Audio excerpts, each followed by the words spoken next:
Good morning, students. Today I am going to teach you classification of industries in this topic. Classification of industries मतलब अपने industries we have divided our industries into some part like agro-based industries, minerals-based industries, chemical-based industries. Okay, forest based industries, animal based industry. बेटा आपने जितने भी देखे होंगे examples, industries बहुत सारी होती है। तो अपन ने according to their work, according to their productions, according to their raw material, हमने इंडस्ट्रीज को कुछ कैटेगरीज में बांट दिया है। ठीक है, तो सबसे पहले है अकॉर्डिंग टू रॉ मटेरियल, कि रॉ मटेरियल मतलब होता है इंडस्ट्रीज में कौन सा रॉ मटेरियल लगेगा। ठीक है, जो इंडस्ट्रीज होती हैं वो बहुत सारी चीजों में बांट दी जाती हैं, जैसे इलेक्ट्रिक बल्ब है, वेजिटेबल ऑयल है, सीमेंट है, ग्लासवेयर है, पेट्रोल है, स्कूटर, ऑटोमोबाइल्स। इसके अकॉर्डिंग अपन ने इंडस्ट्रीज को कई सारे पार्ट्स में बांटा है। तो सबसे पहला है according to raw material. Raw material का मतलब हो गया कि उस इंडस्ट्रीज में क्या रॉ मटेरियल लगेगा।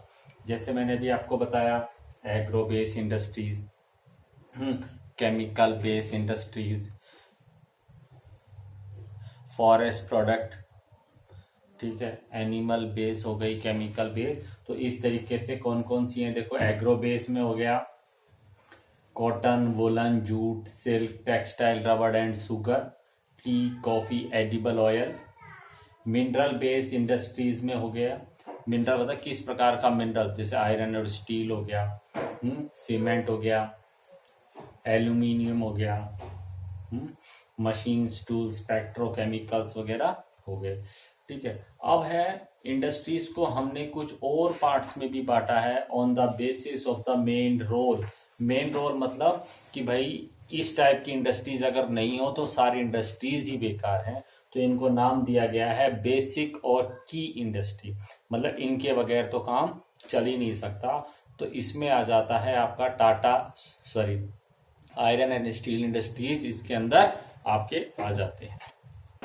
इनको बेसिक इंडस्ट्रीज इसलिए कहते हैं बेटा क्योंकि जो इनका जो प्रोडक्ट होता है, मतलब इन इंडस्ट्रीज में जो रॉ मटेरियल होता है हम उसकी बात नहीं कर रहे, इन इंडस्ट्रीज का जो प्रोडक्ट होता है, यानी कि जो इंडस्ट्रीज ये बनाती हैं वो प्रोडक्ट दूसरी industries as a raw material use करती है, इसीलिए इनको बेसिक और की इंडस्ट्रीज कहते हैं। इसमें से mostly iron and steel industries आ गया, एल्यूमिनियम आ गया, कॉपर आ गया। ठीक है, ये सारी। अब आ गया कंज्यूमर इंडस्ट्रीज। कंज्यूमर इंडस्ट्रीज वो होती है ऐसा प्रोडक्ट, ऐसी इंडस्ट्री जो प्रोडक्ट बनाए और वो प्रोडक्ट डायरेक्ट कंज्यूमर के पास में चला जाए, जैसे शुगर होगी, कॉस्मेटिक आइटम्स हो गए, मशीन्स हो गई, टूथपेस्ट वगैरह हो गए।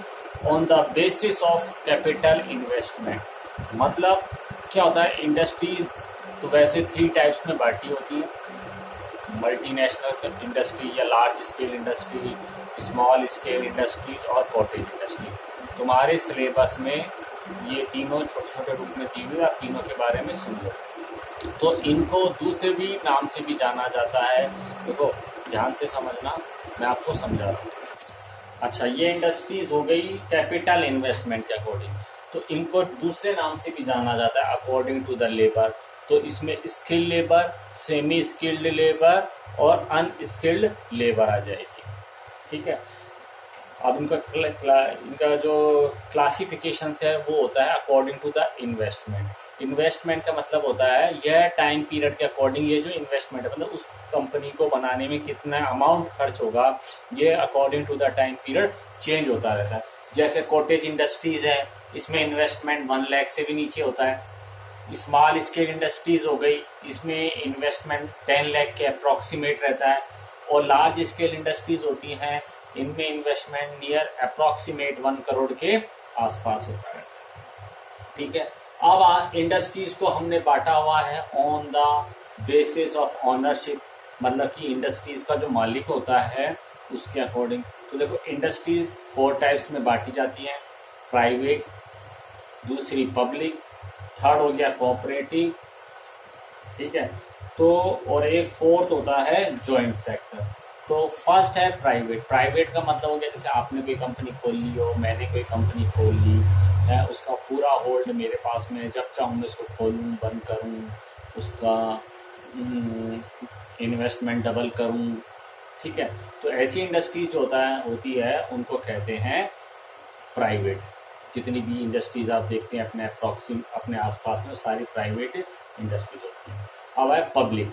पब्लिक का मतलब होता है गवर्नमेंट ओरिएंटेड जो इंडस्ट्रीज होती हैं उनको कहते हैं, जैसे आपके डिफेंस से रिलेटेड जो इक्विपमेंट्स बनाती हैं, पिस्टल्स वगैरह बनाती हैं मोस्टली, या आपकी रिफाइनरी तो नहीं कहेंगे, डिफेंस का ही मान लो अभी आप। तो डिफेंस से रिलेटेड जो भी कंपनियां होती हैं ये आपकी पब्लिक ओरिएंटेड इंडस्ट्रीज होती है। इससे पहले तो बहुत सारी इंडस्ट्रीज थी, जैसे आपने नाम सुना होगा HPCL, BPCL वगैरह। ये सारी जो इंडस्ट्रीज हैं ये आपकी पब्लिक के अंदर आती है। वैसे भेल, सेल नाम सुना होगा, सेल SAIL से मतलब state authority of steel authority of India limited है, मैन्युफैक्चरिंग से रिलेटेड है ये। तो पब्लिक में हो गई। इसी तरह से भेल है। अब आ जाता है प्राइवेट, बता दिया मैंने आपको। अब मैं आपको कोऑपरेटिव समझा देता हूँ। कोऑपरेटिव का मतलब होता है, नाम से पता है कोऑपरेट करना, एक दूसरे को कोऑपरेट करना। इसमें क्या होता है, ग्रुप ऑफ मेंबर्स होते हैं। इसमें क्या होते हैं, ग्रुप ऑफ ए पर्सन होते हैं, ये ग्रुप्स बना लेते हैं और लेस प्रॉफिट पे ये लोग काम करते हैं। कैसे, जैसे आपने नाम सुना होगा अमूल डेयरी, सरस का नाम सुना होगा। इस तरह की जो इंडस्ट्रीज होती हैं ये कोऑपरेटिव होती है। शुगर केन में भी कोऑपरेटिव इंडस्ट्रीज काम करती है, क्योंकि शुगर है 1 ईयर क्रॉप होती है, तो 1 ईयर में पक के तैयार होती है, फिर वो सेलिंग पर्पज के लिए मार्केट में जाती है।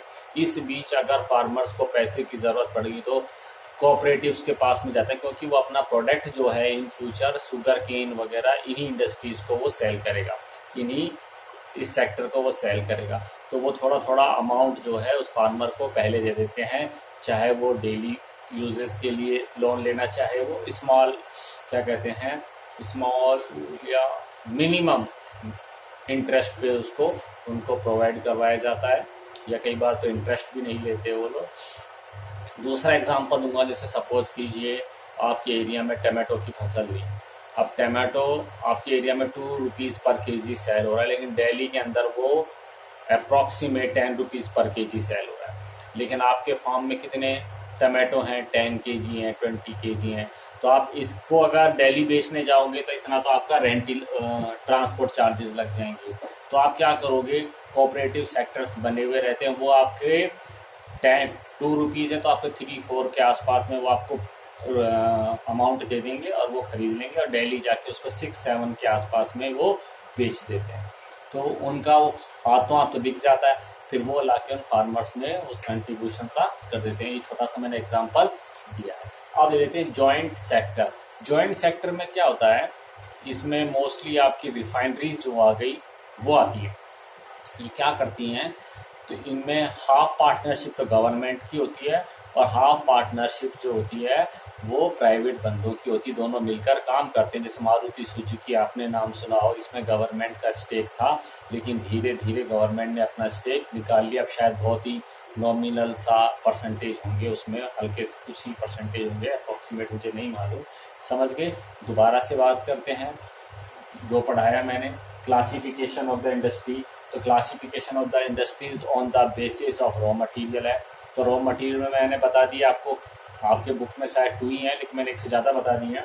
एग्रो बेस इंडस्ट्रीज बता दी, केमिकल बेस बता दिया, agro base, chemical base, animal base, forest base, और बस शायद हो गए। ठीक है, forest, animal, agro, mineral base भी हो गई। ठीक है, ये मिनरल बेस हो गई। अब आ गया according to the main role. Main role के अकॉर्डिंग हमने इंडस्ट्रीज को बांट दिया 2 में, बेसिक इंडस्ट्री और बेसिक और की, एक ही बात है। दूसरा हो गया कंज्यूमर इंडस्ट्री, जो अपने डायरेक्ट अपने सेल प्रोडक्ट जो है कंज्यूमर तक पहुंचाती है। की या बेसिक इंडस्ट्रीज उनको कहते हैं जिनका प्रोडक्ट यूज होता है। क्वेश्चन आ जाए, what do you mean by the basic industry? Basic industries वो industries, those industries their product would be used as a raw material in the another industry। जिनका प्रोडक्ट मतलब तैयार माल दूसरी industry as a raw material के रूप में use करती हैं, तो उन इंडस्ट्रीज को अपन क्या कहते हैं, बेसिक इंडस्ट्रीज कहते हैं। फिर आ जाता है on the basics of the capital investment. तो मैंने आपको तीनों बता दिया, large scale industry, large scale के बाद में स्मॉल स्केल इंडस्ट्रीज और कॉटेज इंडस्ट्री। अच्छा, इसी इंडस्ट्रीज का दूसरा नाम भी है according to the labour classification कीजिए इंडस्ट्रीज का, तो आप लिख कर सकते हैं skilled labour, semi skilled labour और अनस्किल्ड। स्किल्ड का मतलब होता है कुशल, जैसे कॉटेज इंडस्ट्रीज होती है, कॉटेज इंडस्ट्रीज में अनस्किल्ड पर्सन होते हैं, जैसे मैं हूँ, मैं भी घर में काम करने लग जाऊँ, मेरे बच्चे हैं वो भी उसमें काम करने लग जाएं, तो वो अनस्किल्ड लेबर ही होगी। सेमी स्किल्ड का मतलब जिनको थोड़ी बहुत नॉलेज हो, और स्किल्ड मतलब जो पूरी तरीके से प्रोफेशनल्स हों, जिन्होंने प्रॉपर उस काम के लिए डिग्री वगैरह पढ़ाई, प्रोफेशनल डिग्री ली है, तो वो आ जाता है। फिर आ जाता है on the basis of ownership. इसके अकॉर्डिंग अपन ने 4 पार्ट्स में बांट दिया, पब्लिक, प्राइवेट, जॉइंट और कोऑपरेटिव। इन चारों के एग्जाम्पल लिखना मस्ट है, क्योंकि विदाउट एग्जाम्पल जो एग्जामिनर है वो उस चीज को नहीं समझ सकता। नेक्स्ट चलते हैं अब आप क्या, basic on the bulk and weight of raw material and finish good. अब हमने एक टाइप से और इंडस्ट्रीज को बांट दिया है on the basics based on the bulk and weight of raw material. तो हैवी इंडस्ट्री, जिनका जो प्रोडक्ट है वो बहुत बल्क में या हैवी होता है, तो उनको हैवी इंडस्ट्रीज भी बोल दिया जाता है, जैसे आयरन एंड स्टील हो गया। दूसरी हो गई लाइट इंडस्ट्री, जिनका लाइट रॉ मटेरियल होता है, light goods such as electrical industries होता है, जिसमें कॉपर और एल्यूमिनियम का ही सिस्टम रहता है। अब अपन बात कर रहे हैं एग्रो बेस इंडस्ट्रीज की। ये तो मैंने आपको शॉर्ट टर्म में बता दिया, अब मैं आपको थोड़े से बड़े में। एग्रो बेस इंडस्ट्री नाम से पता चल रहा है जो एग्रीकल्चर प्रोडक्शंस पर डिपेंड है, जिसमें से कौन आ गई, कॉटन आ गई, जूट आ गई, सिल्क आ गई, वुलन टेक्सटाइल आ गया, शुगर आ गया, एडिबल ऑयल जैसे मस्टर्ड हो गया, ग्राउंड नट्स हो गया, et cetera. Industries are based on agricultural raw material. तो ठीक है, अब अपन चलते हैं टेक्सटाइल इंडस्ट्रीज पर। तो टेक्सटाइल जो इंडस्ट्रीज है, इसके बारे में जैसे टेक्सटाइल कॉटन भी हो सकता है, सिल्क भी हो सकता है, ठीक है, तो अब अपन इनके बारे में पढ़ते हैं।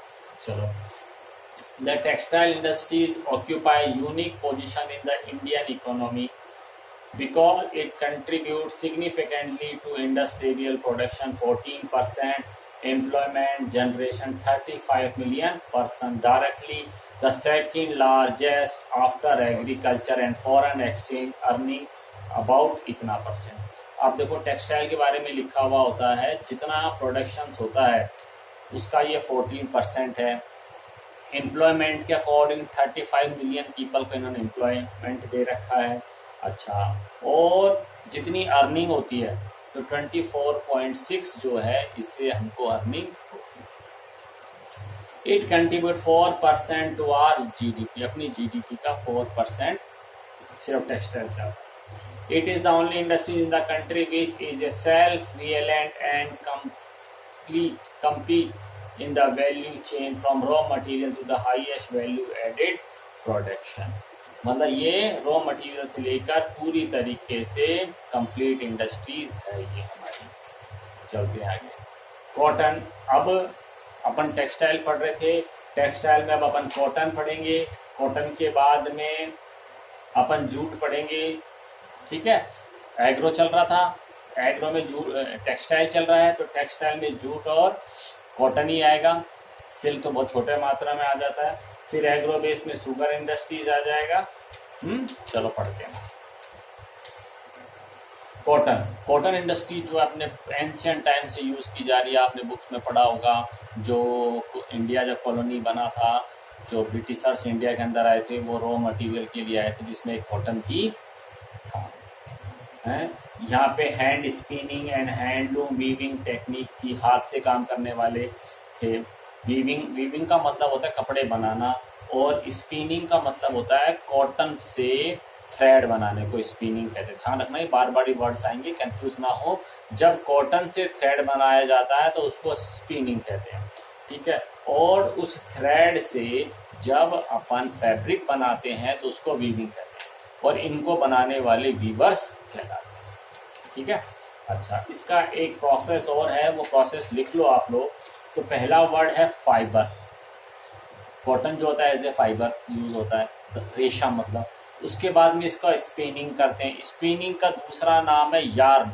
क्या है? Yarn, YARN, yarn. फिर उसके बाद में नीटिंग, KNITTING, मतलब जब करते हैं नीटिंग, उसमें से कोई साफ सफाई, इसको फिनिशिंग वगैरह करना, फैब्रिक बनाते वक्त नीटिंग बोल लो।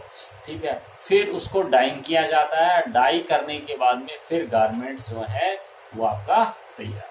कई बार ये प्रोसेस पूछ लेते हैं सबसे पहले कौन सा होता है, कौन सा होता है, इस तरीके से चलते हैं।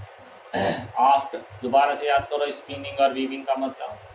After the 18th century power loom came into use. Power loom का मतलब पहले था हैंडलूम, हाथ से चलने वाली मशीनों को हैंडलूम कहते थे।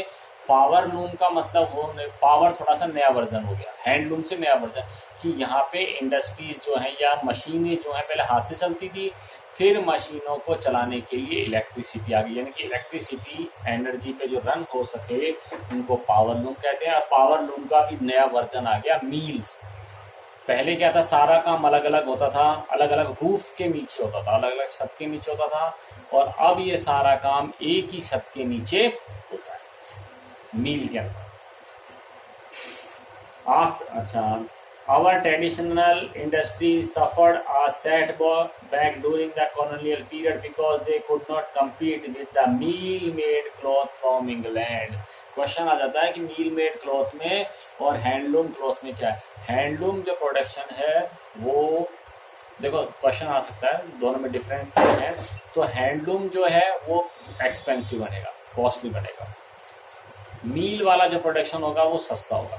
ठीक है, दूसरा, मील में जो प्रोडक्शन होगा, प्रोडक्ट एक ही क्वालिटी का बनेगा, एक ही डिजाइन की शर्ट बनेगी। जबकि पावर हैंडलूम के अंदर हर बार कुछ ना कुछ डिफरेंस जरूर होगा। अगर उनको कहा भी जाएगा कि आपको एक ही टाइप का फैब्रिक बनाना है, तो भी कुछ ना कुछ उसमें डिफरेंस जरूर आएगा।